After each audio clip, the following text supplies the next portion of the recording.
Olá, meus alunos do primeiro ano, tudo bom com vocês? Espero que sim. Preparados para mais um roteiro de aula, para mais uma semana aí de atividades? Então vamos lá, eu vou explicar tudinho para vocês, tá bom?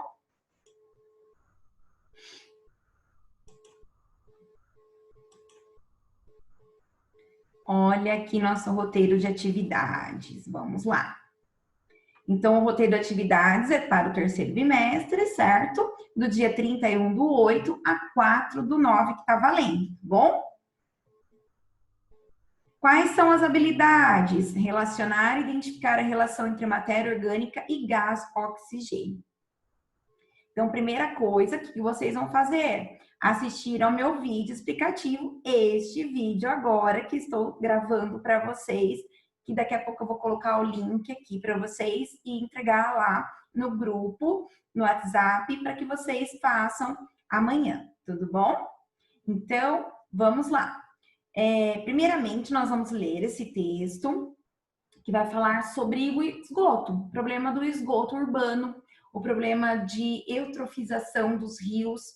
E eu vou falar direitinho para vocês, explicar direitinho para vocês o que é esse processo, tá bom? Então, eu vou ler com vocês o texto, e onde está grifado, geralmente a gente vai usar lá embaixo para as atividades, para fazer as atividades, tá bom? Então, vamos lá.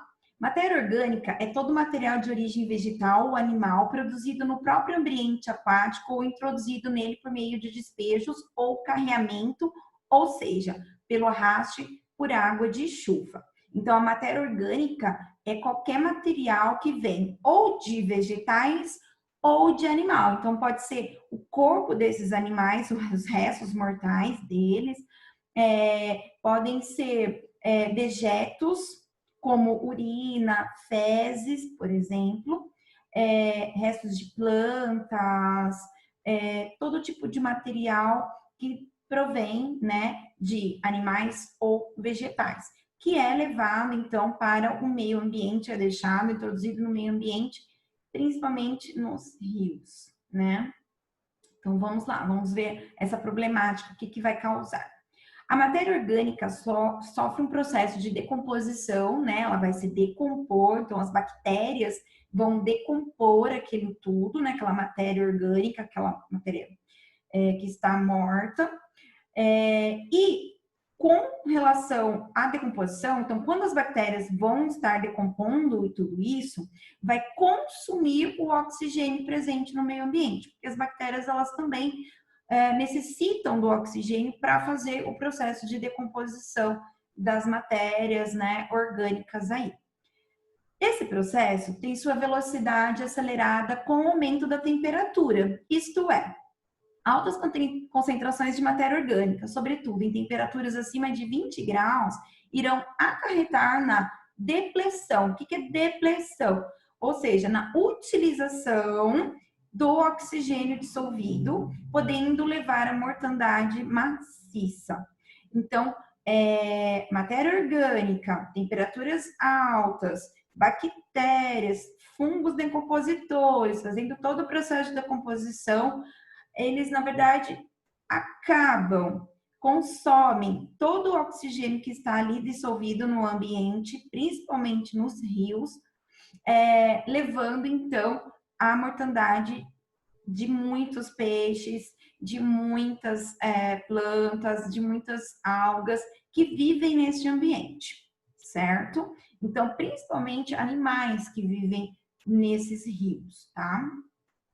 Com a decomposição da matéria orgânica, liberam-se nutrientes para o meio que são utilizados pelas algas e vegetais superiores para o seu crescimento. Geralmente, em ambientes naturais, há baixa concentração de matéria orgânica e escassez de nutrientes, limitando o crescimento, então, dessas algas. Então, pessoal, é o seguinte, vamos entender. As algas e as plantas aquáticas, elas não têm tantos nutrientes assim no rio, normalmente. Então, elas têm um limite de crescimento, tá? Então, elas não se reproduzem muito, não. Sempre no limite. Agora, quando você deposita muita matéria orgânica naquele local, e ocorre a decomposição dessa matéria orgânica, o que vai acontecer? No processo de decomposição, libera-se o quê? Nutrientes, tá? Então, as bactérias e os fungos decompositores, ao decompor a matéria orgânica, liberam nutrientes, muitos sais minerais nessa água. E isso vai levar a uma proliferação, um aumento da reprodução das plantas aquáticas e das algas, que é alimento ali para elas, né? Elas vão ficar louquinhas ali, querendo muito aquele alimento ali, e elas vão se reproduzir loucamente, tá? Então, os principais nutrientes são nitrogênio e fósforo, que vai ficar ali naquela água. E a sua importância para o meio aquático está relacionada com a produção primária do ambiente, por algas e vegetais superiores. A produção primária é a base de sustentação das teias alimentares estabelecidas nas regiões fóticas, que recebem luz solar suficiente para a realização de fotossíntese dos ecossistemas. Então, a gente sabe que as algas e as plantas aquáticas, elas são a base das nossas cadeias e teias alimentares, né? Nos ecossistemas. Então, os outros animais, eles vão se alimentar diretamente ou indiretamente dessas plantas, tá? Então, se eu aumento o número dessas plantas, eu também aumento o número de animais naquela região ali. Só que, ao mesmo tempo, eu vou provocar um desequilíbrio naquele ambiente, tá? Porque não era para ter aquela quantidade toda ali de seres naquele ambiente. E eles acabam que depois, por falta de alimento ou por falta de espaço, morrendo, né? Eles acabam morrendo também, esses animais. Então, continuando. A entrada de matéria orgânica de origem antrópica no meio aquático aumenta muito a quantidade de nutrientes disponíveis no meio, desequilibrando os processos de fotossíntese e decomposição. O processo de enriquecimento das águas por matéria orgânica denominado eutrofização. Então, todo esse processo que eu falei para vocês, de enriquecer as águas por meio de matéria orgânica, ou seja, por meio de esgoto, que você vai jogar ali naquela região, ó. Frequentemente, então, causado por despejo de esgotos ou ainda por produtos como vinhoto, acarretando graves problemas ambientais. Então, resto de produção de indústrias e esgoto urbano, se não for tratado e jogado nessas águas, desses rios, eu vou ter esse processo de decomposição dessa matéria orgânica pelas bactérias e fungos e, consequentemente, vai faltar oxigênio nessa água e matar os peixes. Então, todo esse processo chama-se eutrofização. Então, quando eu coloco muitos nutrientes nessa água, esse excesso de nutrientes, eu chamo de eutrofização. A eutrofização de rios, lagos e reservatórios, quando em níveis elevados, pode até ter consequências negativas para os vários usos dos corpos d'água. O corpo d'água eutrofizado é chamado de eutrófico, enquanto que o corpo de água não eutrofizado é chamado de oligotrófico. Então, o normal é o oligotrófico, tá? E o eutrófico já não é o normal, tá bom?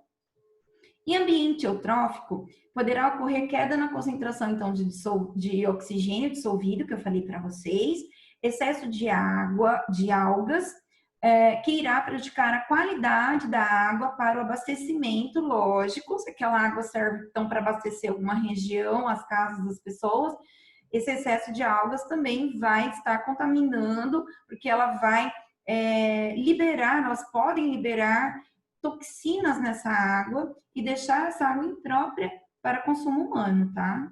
Então, o desenvolvimento excessivo também de plantas flutuantes, como iguapé ou alface d'água, compromete a recreação, o uso de embarcações e o funcionamento de turbinas no caso da existência de usinas hidrelétricas. Então, olha a problemática que causa essas plantas aquáticas. Eu acredito que vocês já viram muito, né? Aqui no nosso rio Tietê, aqueles iguapés, né? Aquelas plantas que ficam na superfície da água, elas atrapalham muito as embarcações que passam na região. Se tinha assim uma prainha que as pessoas aproveitavam, também vai ser comprometido. Se tiver usina hidrelétrica próxima, também ela pode entrar, essas plantas entram nas turbinas dessas usinas compromete totalmente o funcionamento aí, tá?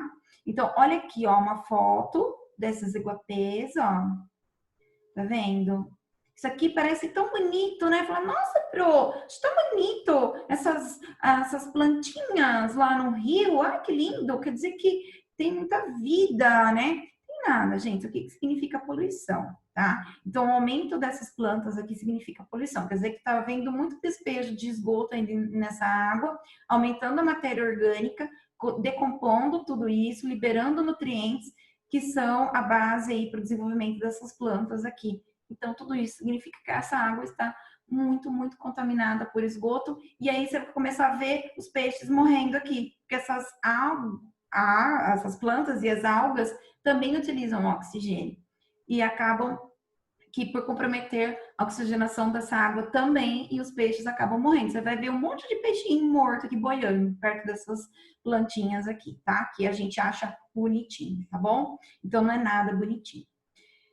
Bom, agora vamos às nossas atividades, certo? Então vamos lá, olha aqui essa imagem de cidade grande.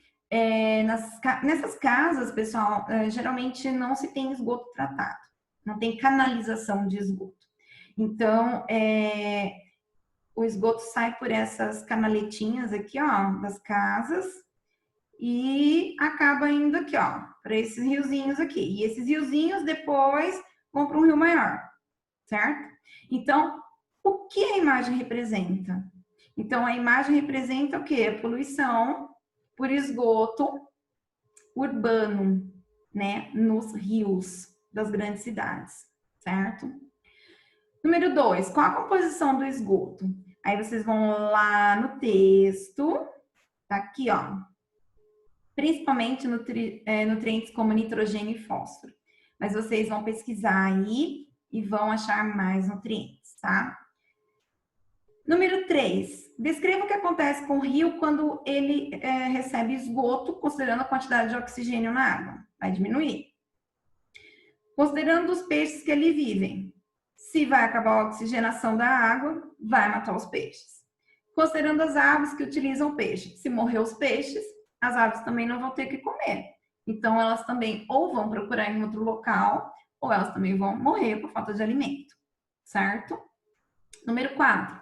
Qual o nome dado ao processo de enriquecimento das águas por matéria orgânica? Então, ó, tá aqui em cima, ó. Eutrofização. Esse é o processo, tá? Infelizmente, não é legal. Número 5. O que o desenvolvimento excessivo de plantas flutuantes e algas nos rios podem causar? Então, ó, coloquei aqui também para vocês, ó.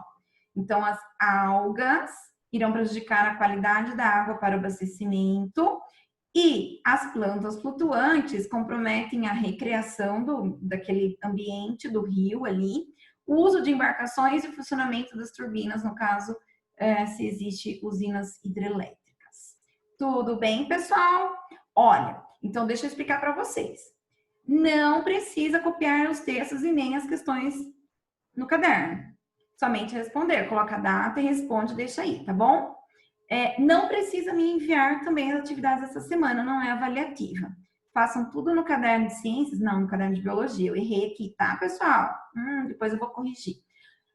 Não é de ciências, é de biologia, tá bom? É que a professora tem as duas turmas e aí às vezes eu me confundo, tá bom? Então, não precisa enviar essa semana, tudo bem? Mas façam, que tá super fácil. E qualquer dúvida, podem me procurar, tá? Vocês podem procurar no particular, pode mandar e-mail, que eu estarei sempre disposta aí a ajudar vocês, tá bom? Então, boa semana, bom trabalho e fiquem com Deus. Um beijão a todos. Tchau, tchau.